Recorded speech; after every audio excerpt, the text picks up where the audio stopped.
దేవుని పరిశుద్ధ నామమునకు స్తోత్రాలు.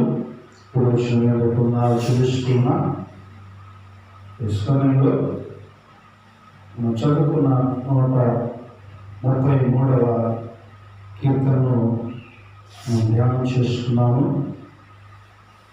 ఈ కీర్తన మనము గమనించినట్లయితే ఈ కీర్తనలో మరి చాలా చిన్న కీర్తన, మూడు వచనాలు కీర్తనలో ఉన్నవి. అయితే ఈ 3 వచనాల్లో ఒక గొప్ప అమూల్యమైన సత్యాలు ఈ కీర్తనలో మనం చూస్తున్నాం. ఈ కీర్తనలో మనం గమనించినట్లయితే నిత్య జీవము పొందడానికి, ఆశీర్వదించబడడానికి ఒక గొప్ప సూచన లేక ఒక గొప్ప ఉదాహరణ లేక గొప్ప ఆజ్ఞ ఇక్కడ మనకు కనపడుతూ ఉంది.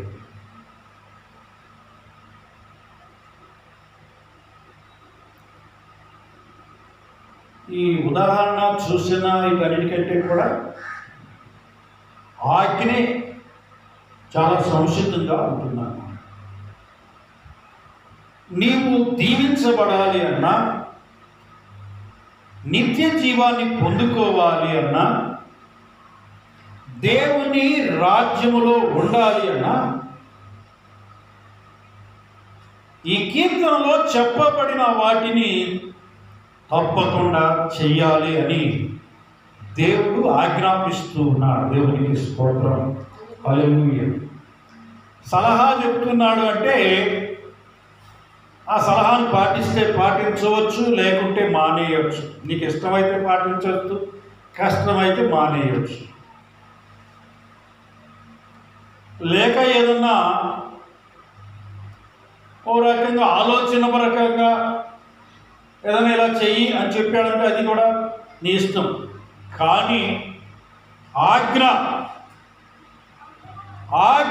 అనేది నీకు ఇష్టం ఉన్నా లేకున్నా, నీకు నచ్చినా నచ్చకపోయినా,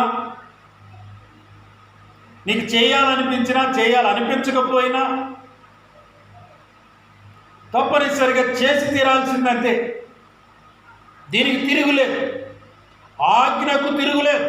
ఎందుకంటే ఆజ్ఞ అతిక్రమించువాడు పాపము చేసిన వాడు అవుతాడు.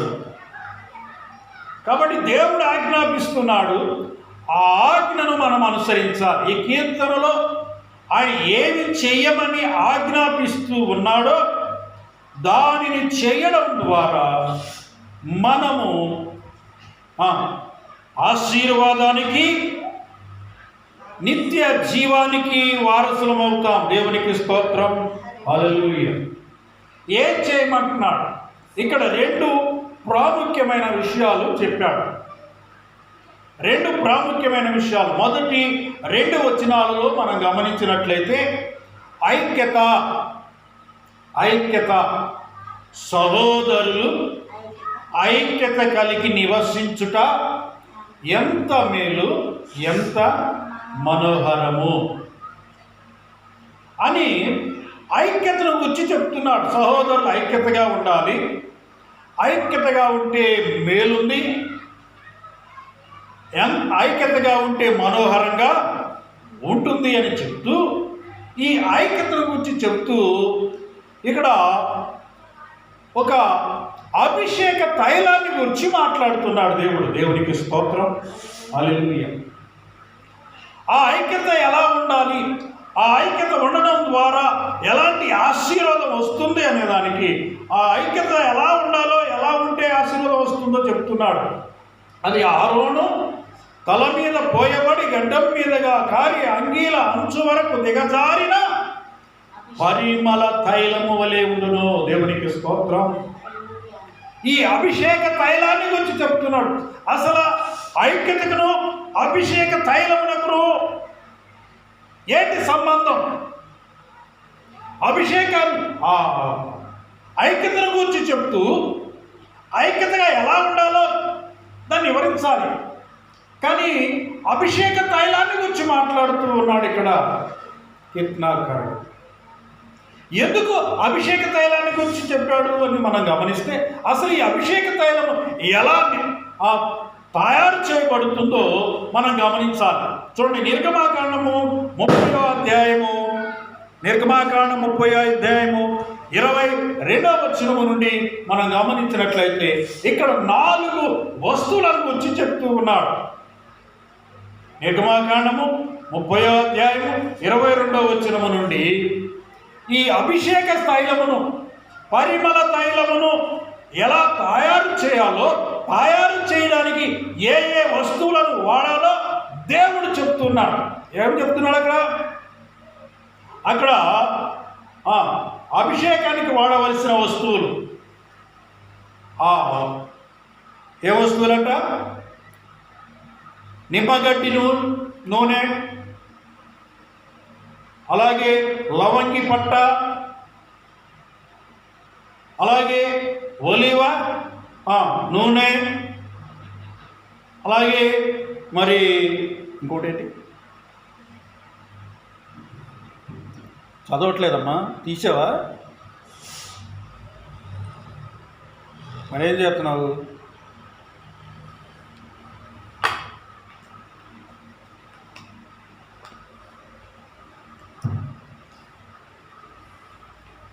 నాలుగు రకాలైన వస్తువులను గురించి ఇక్కడ దేవుడు తెలియజేస్తున్నాడు.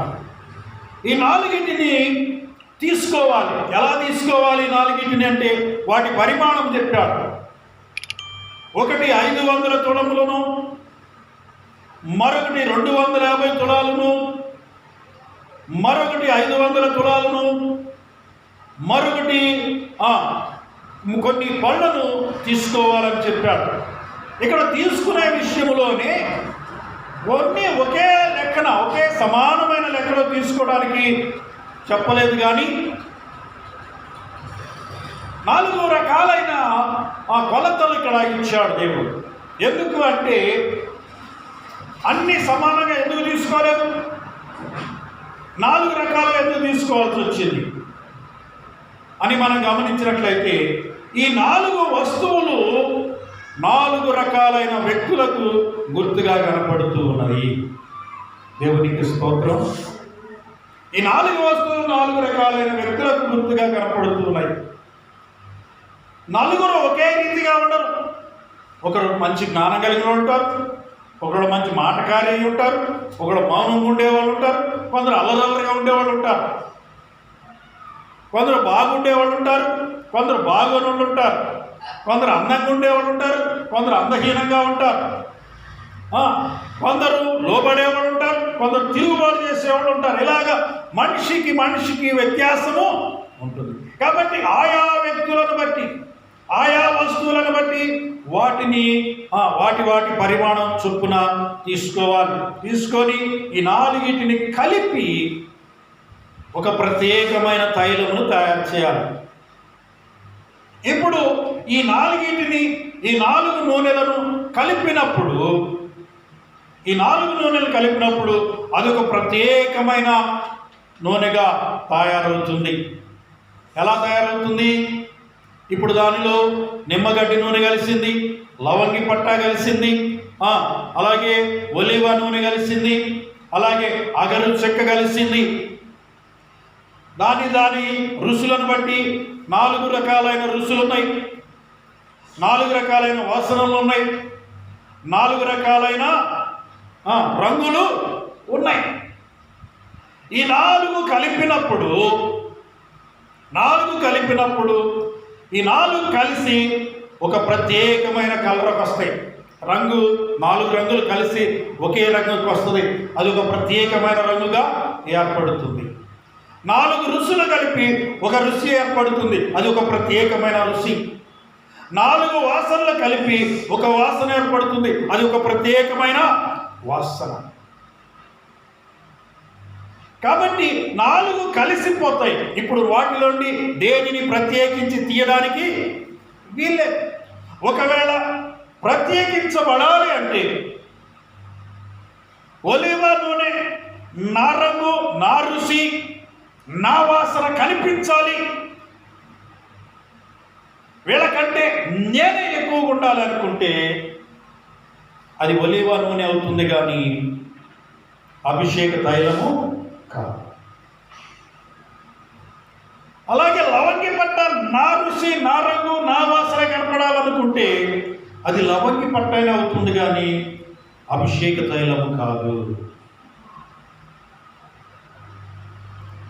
నిమ్మగడ్డి నూనె నా రంగు, నా రుచి, నా వాసన కనపడాలనుకుంటే అది నిమ్మగడ్డి నూనె అవుతుంది, కానీ అభిషేక తైలము కాదు. అభిషేక తైలము అంటే దానికి ఒక ప్రత్యేకమైన రంగు ఉంది, దానికి ఒక ప్రత్యేకమైన రుచి ఉంది, దానికి ఒక ప్రత్యేకమైన వాసన ఉన్నది. దీనిని కోల్పోతే ఏ వాసన అయితే ఎక్కువగా కనపడుతుందో అది ఆ ఐక్యతకు గుర్తు కాదన్నమాట. ఇవి 4 కలిసిపోతున్నాయి అంటే ఐక్యత. ఐక్యత ఐక్యత అంటే ఒకరు బాగా పాడగలగవచ్చు, బాగా ప్రార్థన చేయవచ్చు, బాగా మాట్లాడుండొచ్చు, మంచి విశ్వాస అయి ఉండొచ్చు, మంచి ప్రార్థనాపరుడు అయి ఉండొచ్చు, రకరకాలైన వాళ్ళు ఉంటారు. కొంతమంది ఏమీ తెలియని వాళ్ళు అయి ఉండొచ్చు. కానీ ఏం చేయాలట? నలుగురు కలిసిపోవాలి.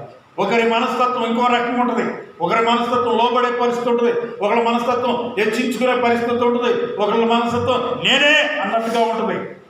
కానీ అన్నీ విడిచిపెట్టేసి ఎవరికి ఏది యోగ్యతగా, ఏది ఐక్యతగా, ఏది బలంగా, ఏది దృఢంగా, ఏది ఆధారం చేసుకుంటున్నారో దానిని విడిచి తన తోటి వారితో కలిసిపోవాలి. తన అభిప్రాయాన్ని విడిచి ఎదుటి వారి అభిప్రాయాన్ని అంగీకరించాలి. తన అలవాట్లను విడిచి ఎదుటి వారి అలవాట్లను గౌరవించాలి. అప్పుడే ఐక్యత.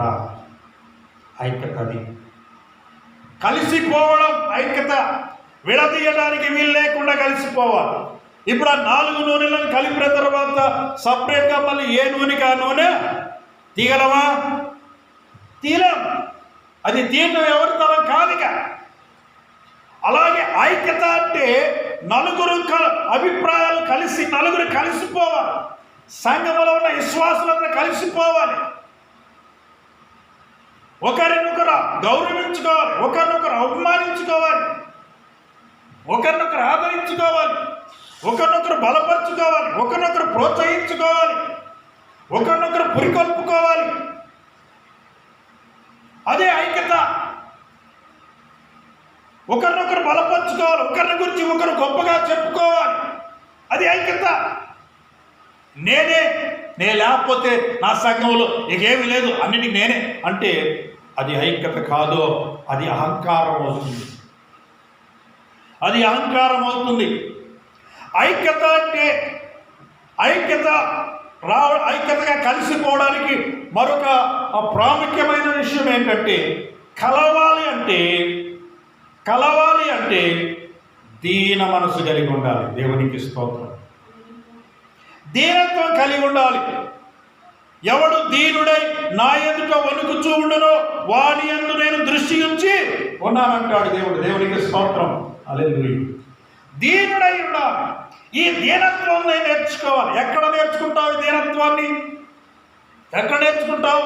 యేసు ప్రభు అంటాడు మత్తయి సువార్తలో 11వ అధ్యాయం 29వ వచనంలో అంటాడు, నేను సాత్వికుడను, దీన మనస్సు గలవాడను,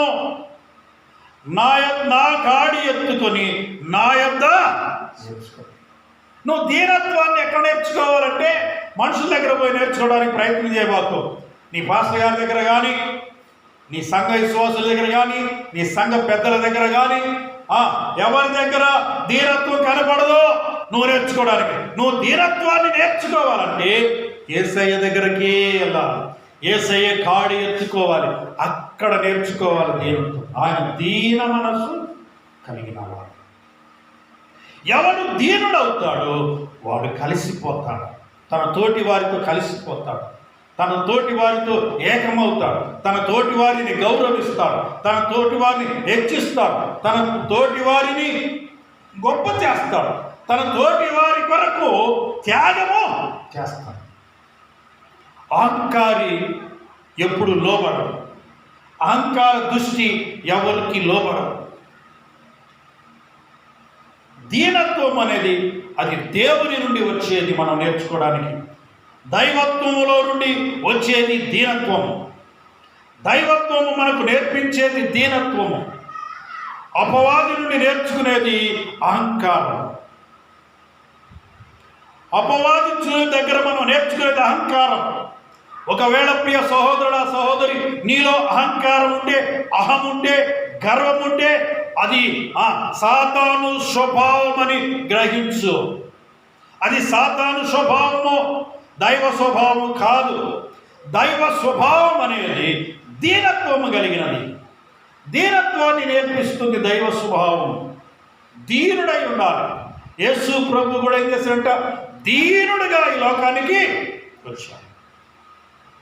దీనుడిగా వచ్చాడు. ఎందుకంటే ఆ లక్షణము ఆయనది. దీనత్వం అనే లక్షణము దేవుంది.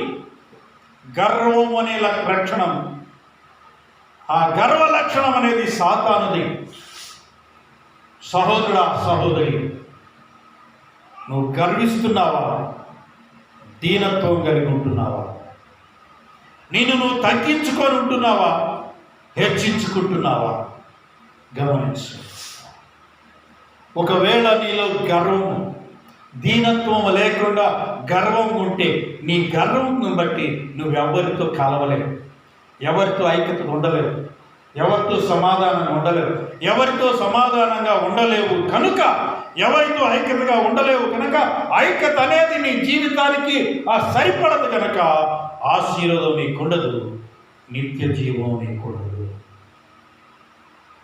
ఆశీర్వాదం అని కావాలంటే, నిత్య జీవని కావాలంటే నువ్వు తప్పనిసరిగా నీ తోటి వారితో కలిసిపోవాలి, నీ తోటి వారితో ఐక్యతగా జీవించాలి, నీ తోటి వారితో ఐక్యతగా నీవు ఉండాలి. అంటే దీనుడైన యేసుక్రీస్తు దగ్గర దీనత్వాన్ని నేర్చుకోవాలి. దీనత్వం నేర్చుకోవాలి. దీనత్వం నేర్చుకోవాలి. కాబట్టి ఈ నిత్య జీవాన్ని పొందడానికి, ఆశీర్వాదింపబడడానికి దేవుడు ఒక ముఖ్య మూల సూత్రాన్ని మనకు ఆజ్ఞాపిస్తున్నాడు. అదేంటంటే ఐక్యతగా ఉండడము. ఐక్యతగా ఉండడం. ఐక్యతగా ఉండడానికి ఈ పరిమళ తైలాన్ని, ఈ అభిషేక తైలాన్ని గురించి దేవుడు చెప్పాడు. ఆ తైలములో ఈ 4 రకాలు కలిసిపోయిన తర్వాత విడదీయడానికి వీలు లేకుండా ఎలాగైతే కలిసిపోయినాయో, ఎలాగైతే ఒక ప్రత్యేకమైన వాసన, ఒక ప్రత్యేకమైన రంగు, ఒక ప్రత్యేకమైన రుచి ఎలాగ వస్తుందో అలాగే అందరూ కలిసిపోయి ఒక ప్రత్యేకమైన జీవితాన్ని క్రైస్తవ జీవితంలో జీవించాలి. అది శాశ్వతమైన నిత్య జీవంలోనికి నడిపిస్తుంది. హల్లెలూయా. ఇంకొక విషయము, ఈ పరిమళ తైలాన్ని గురించి మాట్లాడుతూ దేవుడు అంటాడు, దీనిని నీ స్వార్థానికి, నీ అహంకారానికి, నీ గర్వానికి, నీ గొప్పతనానికి మాత్రం వాడొద్దు అని చెప్పాడు. దేవునికి స్తోత్రం. ఇది కేవలం అభిషేక తైలమే. ఇది అభిషేకించడానికే వాడాలి తప్ప దేవుని సన్నిధిలో, దేవుని సేవకులను, దేవుని సన్నిధిలో యాజకులను, లేవీలను అభిషేకించడానికే ఇది వాడాలి. రాజులను అభిషేకించడానికే వాడాలి. ఇది ఎవరికి పడితే వాళ్ళకి నీ ఇష్టం వచ్చినట్టుగా వాడటానికి వీలు లేదు అని చెప్పాడు. అంటే ఏంటి? ఐక్యతను స్వార్థానికో, గర్వానికో, గొప్పతనానికో, నీ గొప్పతనాన్ని చాటుకోవటానికో ఐక్యతను అర్థం పెట్టుకోవద్దు. నీ పబ్బం గడుపుకోవడానికి ఐక్యతను అడ్డం పెట్టుకోవద్దు. నీ అవసరాలు తీర్చుకోవడానికి ఐక్యతను అడ్డం పెట్టుకోవద్దు. కొంతమంది వాళ్ళ అవసరాలు తీర్చుకోవడం కోసం అవతల వారితో కలిసిపోతారు, వదిలేస్తారు. యువతలో వీళ్ళొదిలేసి అవతలతో కలిసిపోతారు. ఎందుకు కలుగుతున్నారంటే అవసరం కొరకు.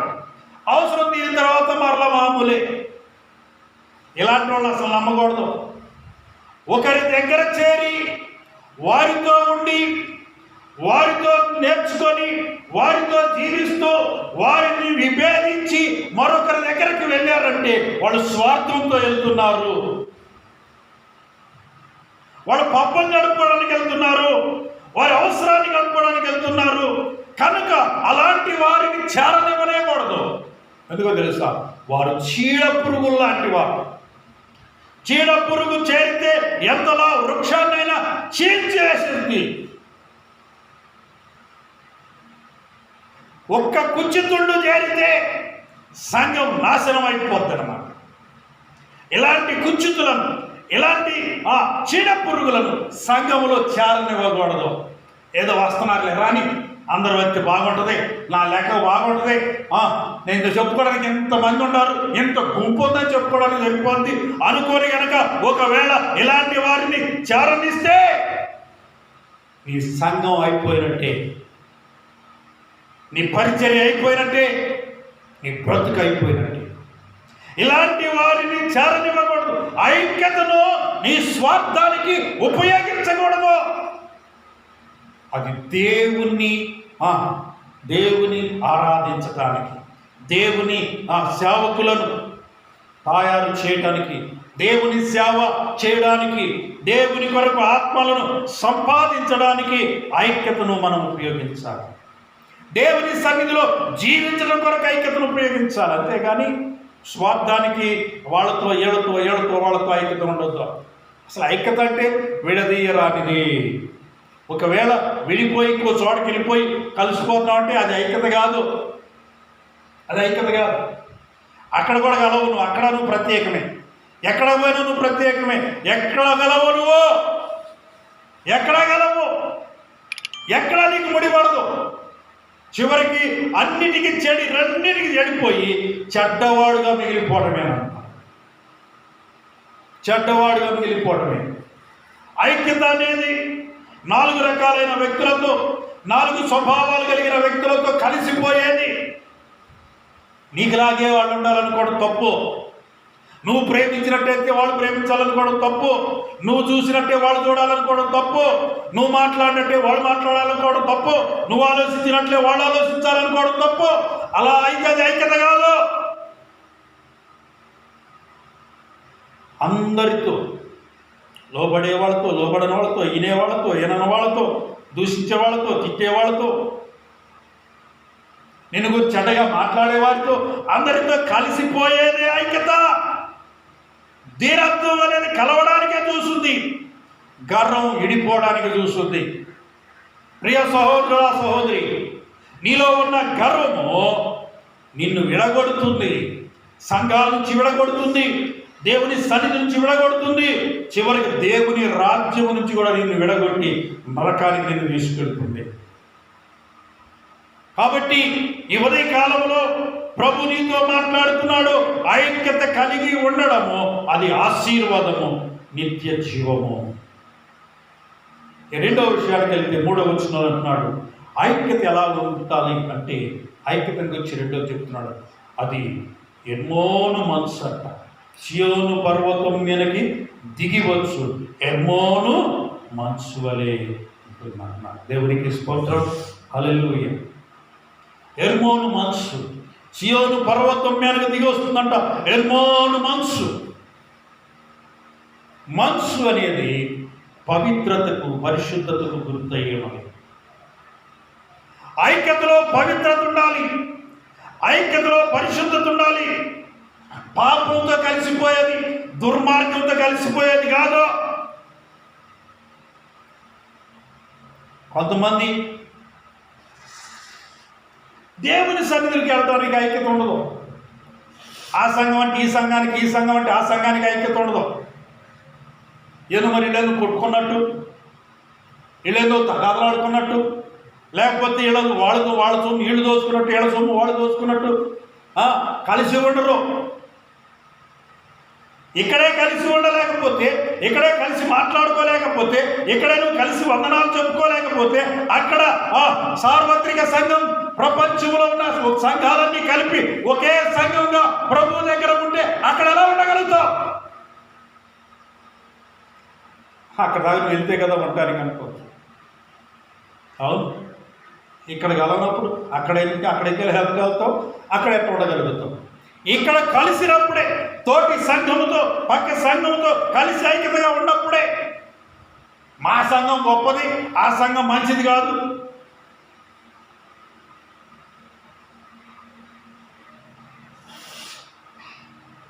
నీ సంఘం ఒకటి, ఆ సంఘం ఒకటి లేదు. అన్ని క్రీస్తు సంఘమే. క్రీస్తు సంఘంలో ఒకటి మంచిది, ఒకటి చెడు. క్రీస్తు శరీరంలో ఒకటి మంచిది, ఒకటి చెడు. జాగ్రత్త. నీ తోటి సంఘస్థులను, నీ తోటి విశ్వాసులు, నీ తోటి సేవకులను నువ్వు కించపరుస్తూ నేను గొప్ప అనుకుంటున్నావేమో, నువ్వు నరకానికి వెళ్తావు కానీ దేవుని రాజ్యానికి వెళ్ళావు.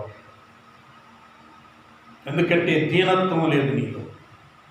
దీనత్వం ఉన్నప్పుడే, పరిశుద్ధత ఉన్నప్పుడే పాపానికి హేతువుగా కలవడం. కొంతమంది మరి ప్రార్థనకు కలవరు. ప్రార్థనకు వచ్చేటప్పటికినేమనే ఆ సంఘంతో ఈ సంఘానికి పని లేదు, ఈ సంఘంతో ఆ సంఘానికి పని లేదు, వాళ్ళకి వాళ్ళే వీళ్ళకి వీళ్ళే.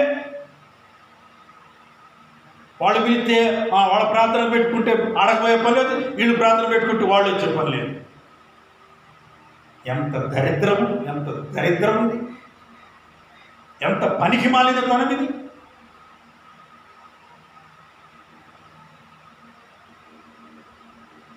ఎంత పనికి మాలిన తనం!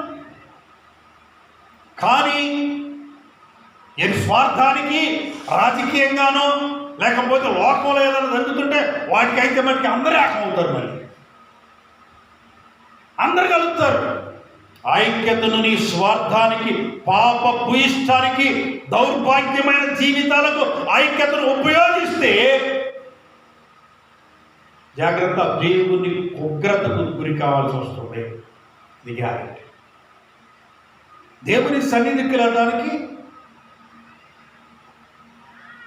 కుదరదు. వాళ్ళే మేమే.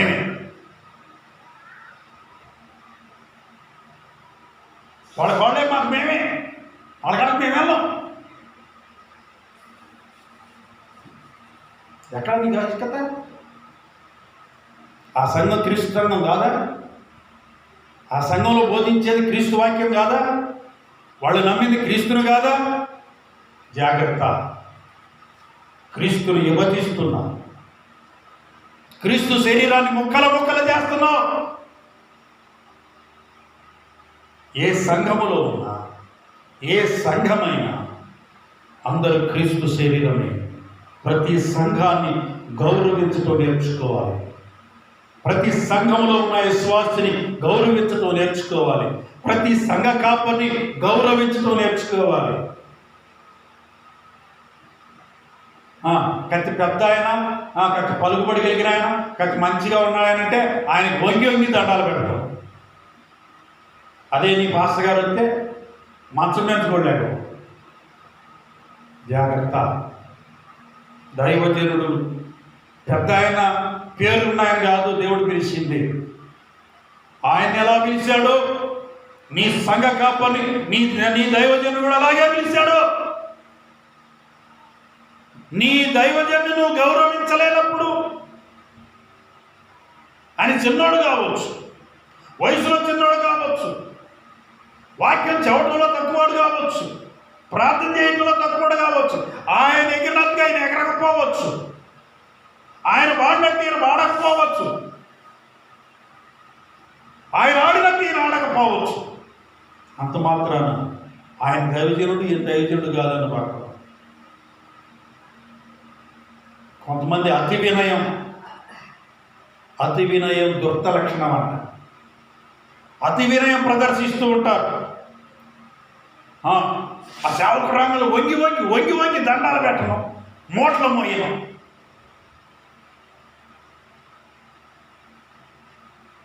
అదే వినయం ఆ సేవకుడు లేనప్పుడు చూపిస్తావా? దురద లక్షణం. ఐక్యత పరిశుద్ధంగా ఉండాలి, పరిశుద్ధమైన ఐక్యత కలిగి ఉండాలి. పరిశుద్ధమైన ఐక్యత కలిగి ఉంటే దేవుడు అంటున్నాడు, ఆశీర్వాదమును శాశ్వత జీవము అక్కడ ఉండమని దేవుడు ఆజ్ఞాపించాడంట. దేవునికి స్తోత్రం, హల్లెలూయా. ఆశీర్వాదము, శాశ్వత జీవము నువ్వు కోరుకున్నట్టు నువ్వు రమ్మంటే పరిగెత్తుకుంటూ రా. ఎందుకు రాదో తెలుసా? ఆశీర్వాదానికి, నిత్య జీవానికి దేవుడు ఆజ్ఞ ఇచ్చాడంట. ఏమని ఆజ్ఞ ఇచ్చాడు? ఎక్కడ ఐక్యత ఉంటుందో, ఎక్కడ పరిశుద్ధమైన ఐక్యత ఉంటుందో, ఎక్కడ నిస్వార్థమైన ఐక్యత ఉంటుందో, ఎక్కడ విడదీయరాని ఐక్యత ఉంటుందో అక్కడ ఉండు అని. నువ్వైతే ఆజ్ఞ మీరిపోయి నీ ఇష్టానుసారంగా నడుస్తావు, కానీ నువ్వైతే ఆజ్ఞ పాటిస్తున్నానని చెప్పుకుంటూ ఆజ్ఞను మీరి నీ ఇష్టానుసారంగా బ్రతుకుతావు, నీ ఇష్టానుసారంగా ప్రవర్తిస్తావు. కానీ ఆశీర్వాదము కానీ, శాశ్వత జీవము కానీ దేవుని ఆజ్ఞను మీరి నీ వద్దకు రానే రావు. ఎప్పుడైతే దేవుడు చెప్పిన ఐక్యతను, దేవుడు చెప్పిన పరిశుద్ధతను నువ్వు కలిగి ఉంటావో అప్పుడే ఆశీర్వాదము, శాశ్వత జీవము నీ వద్దకు వస్తుంది. లోబడలేక విశ్వాసి సంఘ కాపరి దగ్గర లోబడలేక, కలిసి ఉండలేక విడిపోయి ఇంకో సంఘానికి వెళ్ళిపోతాం. వెళ్తే అల్లు మంచిదే, నువ్వు ఎక్కడికి వెళ్ళినా. కానీ ఒక్కటి, ఇక్కడ ఐక్యత లేకుండా నువ్వు ఎక్కడికి వెళ్ళినా, నీ ఇంటిలో ఐక్యతగా ఉండకుండా, నీ భర్తతో ఐక్యత ఉండకుండా, నీ భార్యతో ఐక్యత ఉండకుండా, నీ బిడ్డలతో ఐక్యత ఉండకుండా, నీ అత్తతో ఐక్యత ఉండకుండా, నీ కోడలతో ఐక్యత ఉండకుండా, నీ మామతో ఐక్యత ఉండకుండా, నీ అన్నదమ్ములతో ఐక్యత ఉండకుండా, నీ తోడు కోడలతో ఐక్యత ఉండకుండా నేనేదో ఎగిరెగిరి ప్రార్థన చేస్తాను, పాటలు పాడతానంటే నో. నీ ప్రార్థన, నీ పాటలు దేవునికి అవసరం లేదు. నీ కానుకలు, నీ అర్పణలు దేవునికి అవసరం లేదు. నువ్వు నిత్య జీవాన్ని పొందాలంటే, నువ్వు నిత్య జీవమును పొందాలంటే, శాశ్వత రాజ్యమును స్వతంత్రించుకోవాలంటే, ఆశీర్వదింపబడాలి అంటే నీ తోడు కోడలతో నువ్వు కలిసిపోవాలి, నీ అత్తతో నువ్వు కలిసిపోవాలి, నీ మామతో నువ్వు కలిసిపోవాలి, నీ తల్లిదండ్రులతో నువ్వు కలిసిపోవాలి, నీ అన్నదమ్ములతో నువ్వు కలిసిపోవాలి, నీ తోటి విశ్వాసంతో కలిసిపోవాలి, నీ తోటి సంఘాలతో కలిసిపోవాలి. అప్పుడే నీకు ఆశీర్వాదము, శాశ్వత జీవం.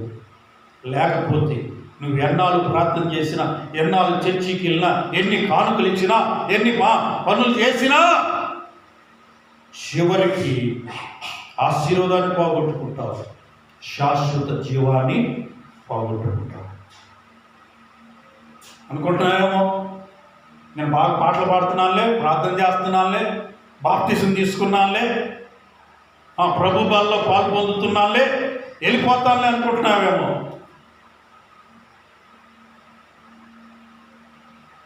తోటి వారితో కలవని వారు దేవుని రాజ్యానికి పనికిరారు. ఎందుకో తెలుసా? యేసయ్యే ఐక్యత కలిగిన వారు. దేవునిలోనే ఐక్యత ఉంది, దేవునిలోనే ఐక్యత ఉంది. తండ్రి, కుమార, పరిశుద్ధాత్మగా మనము దేవుని ఏమంటారు చెప్పండి? తండ్రి, కుమార, పరిశుద్ధాత్మ త్రియేక దేవుడు. దేవునికి స్తోత్రం. ఏ దేవుడు అంట? త్రియేక దేవుడు, ముగ్గురుగా ఉండి ఏకమై ఉన్న దేవుడు. దేవునికి స్తోత్రం. తండ్రిగాను, కుమారునిగాను, పరిశుద్ధాత్మగాను ఉండి ఆ ఏకమై ఉన్నవాడు. ఆయనలో ఐక్యత ఉంది. ఆ ఐక్యత కలిగిన వారే దేవుని రాజ్యానికి వెళ్తారు. విడివిడిగా ఉన్నవారు, విడివిడిగా ఉండాలనుకునేవారు, విడిపోవాలనుకునేవారు ఇప్పుడు ఇండిపెండెంట్ జీవితాలకు బాగా అలవాటు పడిపోయారు. ఇండిపెండెంట్ జీవితం. పెళ్ళైన 3 రోజే నేను నా స్వామి నాకే, 10 మందితో కలిసి ఉండడం, అత్తమామతో కలిసి ఉండటం, అన్నదమ్ములతో కలిసి ఉండటం ఇప్పుడు లేదు. ఎందుకంటే ఇండివిడ్యువల్ జీవితం, ఈ ఇండివిడ్యువల్ జీవితం అనేది నాశనానికే కానీ బాగుకు మాత్రము కాదు. బాగుపడేవారు అందరితో కలిసిపోయి అత్తమామతో కలిసిపోయి, బావబావులతో కలిసిపోయి, అన్నదమ్ములతో కలిసిపోయి, అందరితో ఏకంగా కలిసి వారి అభిప్రాయాలతో ఏకీభవించి వారిలో కలిసి జీవించినప్పుడు అది ఎంత ఆనందంగా ఉంటుందో తెలుసా? జీవితం ఎంత బాగుంటుందో తెలుసా? ఇండివిడ్యువల్ జీవితం, ఒంటరిగా ఉండే జీవితం, నేను, నా భర్త, నేను, నా భార్య, నా పిల్లలు, చాలు. అదే పనిలో నువ్వు ఉంటే, అదే పరిస్థితిలో నువ్వు ఉంటే, ఏదైనా అనుకోని జరిగితే వాళ్ళు కూడా మాకెందుకు వాళ్ళతో అనుకుంటే పక్కోళ్ళు నువ్వేమైపోతావో తెలుసా? గుక్కె నీళ్లు కూడా దొరకని ప్రాణాలు పోగొట్టుకునే పరిస్థితి వస్తుంది. దేవుడు ఒంటరిగా ఉండడం మంచిదని చెప్పలేదు. అంటే ఒంటరిగా ఉండటం మంచిది కాదని సాటి సహాయాన్ని ఇచ్చాడు అంటే భార్య కోసం అనుకుంటున్నాయేమో. కాదండి, మనుషుడు అనేవాడు ఒంటరి జీవితం మంచిది కాదు. ఎందుకు మంచిది కాదో తెలుసా? ఆది కాండములో అవ్వ ఆదాముల దగ్గరే మనం నేర్చుకోవాలి ఈ పాఠాన్ని. ఒంటరిగా ఉండడం ఎందుకు మంచిది కాదో నేర్చుకోవాలి. ఎందుకు ఏం జరిగింది అక్కడ?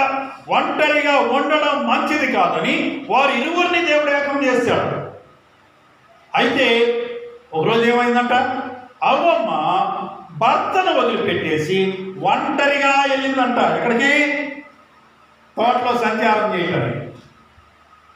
తోటలో సంచారం చేయడానికి ఒంటరిగా వెళ్ళిందంట. అదును చూసుకుంటున్నాడు, అదును కోసం ఎదురు చూస్తూ ఉన్నాడు వాడు. అదును రానే వచ్చింది, అవకాశం రానే వచ్చింది. అవ్వమ్మ ఒంటరిగా వెళ్ళింది.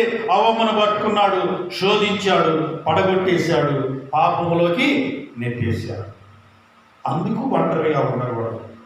ఇండివిడ్యువల్ జీవితం అనేది, ఒంటరి జీవితం అనేది, ఇండిపెండెంట్ జీవితం అనేది అది నాశనానికే కానీ ఆశీర్వాదానికి కాదు. నీ తోటి వారితో కలిసిపోలేనప్పుడు, నీ ఇంట్లో వారితో నువ్వు కలిసిపోలేనప్పుడు, నీ సంఘంతో నువ్వు కలిసిపోలేనప్పుడు, నీ తోటి సంఘాలతో నువ్వు కలిసిపోలేనప్పుడు అది ఎలా ఆశీర్వాదం అవుతుంది? ఎలా ఆశీర్వాదం వస్తుంది? ఎలా నిత్య జీవం వస్తుంది? ఎలా నువ్వు దేవుని రాజ్యంలో ఉంటావు? నీకు దేవుని రాజ్యం కావాలంటే, నిత్య జీవం నీకు కావాలంటే, నిత్య నరకము నుండి నీవు తప్పించబడి నిత్య జీవంలోకి వెళ్ళాలంటే తప్పనిసరిగా నీ తోటి వారితో, నీ ఇంటిలో వారితో, నీ ఇరుగు పొరుగు వారితో, నీ సంఘముతో, నీ తోటి సంఘాలతో ఐక్యతగా ఉన్నప్పుడే నీవు నిత్య జీవానికి వారసురాలు అవుతాడు. ఇవి చేయకుండా ప్రభు అంటాడు, నేను చెప్పినట్టు చేయకుండా నన్ను ప్రభు అని ఎవడు పిలవమన్నాడు మిమ్మల్ని అంటున్నాడు. ఇవి చెయ్యకుండా, ఆయన చెప్పిన ఈ పని చెయ్యకుండా నువ్వు ప్రభు అని మోకాళ్ళ మీద పడి ఏడ్చి ఎగిరి దొల్లాడినా, కేకలు పెట్టినా, బతిమలాడుకున్నా అయ్యా అయ్యా అయ్యా అయ్యా. కొంతమంది అయ్యా అయ్యా అయ్యా అయ్యా అయ్యా కదిలింది ఏడుస్తారు, కానీ పక్కోడితో ఐక్యత ఉండరు. కదిలింది ఏడుస్తారు, ఇంట్లో ఐక్యత ఉండదు. భర్తకు లోపడరు, తల్లిదండ్రులకు లోపడరు, అన్నదమ్ములకు లోపడరు, యజమానికి లోపడరు, సంఘ కాపరికి లోపడరు. ఏడ్చి ప్రార్థన చేస్తారు. నీ ఏడుపు ఒడ్డుతనము అది నిన్ను ఈడ్చుకొని నాశనానికి తీసుకెళ్ళేదే కానీ ఆశీర్వాదానికి తీసుకెళ్ళదు. నీ ఏడుపు నీకు ఆశీర్వాదం కావాలంటే, నీ ఏడుపు నీకు దీవెనగా ఉండాలంటే నీవు నీ తోటి వారితో ఐక్యతగా ఉండాలి. ఐక్యత లేని జీవితము వ్యర్థము, వ్యర్థము, వ్యర్థము. ఐక్యత లేని ప్రార్థన, ఐక్యత లేని విశ్వాసం, ఐక్యత లేని కానుకలు, ఐక్యత లేని అర్పణలు, ఐక్యత లేని ప్రార్థనలు, ఐక్యత లేని పాటలు వ్యర్థం, వ్యర్థం, వ్యర్థం. సమస్తము వ్యర్థం. నలుగురితో కలిసి ఐక్యతగా ఉండి చేసే ప్రార్థన అది ఆశీర్వాదం, దీవెనకరం. అలాంటి దీవెనకరమైన జీవితాన్ని పరిశుద్ధాత్మ దేవుడు మనకు అనుగ్రహించుగాక. ఆమేన్. ప్రార్థన చేద్దాం. తలవంచండి. ప్రేమ కనికరము కలిగిన మా తండ్రి, కృపా శక్తి సంపూర్ణానికి స్తోత్రాలు. మా ప్రభా, మీరు మా తండ్రి ఐక్యతను గురించి అమూల్యమైన మాటలు మీరు మాకు నేర్పించారు. మా ప్రభా, మాలో ఉన్న అహాన్ని బట్టి సాతాను మాలో నూరెట్టు వచ్చిన గర్వాన్ని, అహాన్ని, అహంకారాన్ని మాలో ఉంచుకొని కలిసిపోలేకపోతున్నాం. దయతో క్షమించమని ప్రార్థిస్తున్నాం. ఈ సమయంలో నాయన, ఎవరైతే మా ప్రభు కలిసి ఐక్యతగా జీవించడానికి ఇష్టపడుతున్నారు వారందరినీ మీరు దీవిస్తున్నారు. మీరే మహిమ, ఘనత, ప్రభావాలు యేసు నామమున ప్రార్థిస్తున్నాము తండ్రి. ఆమేన్.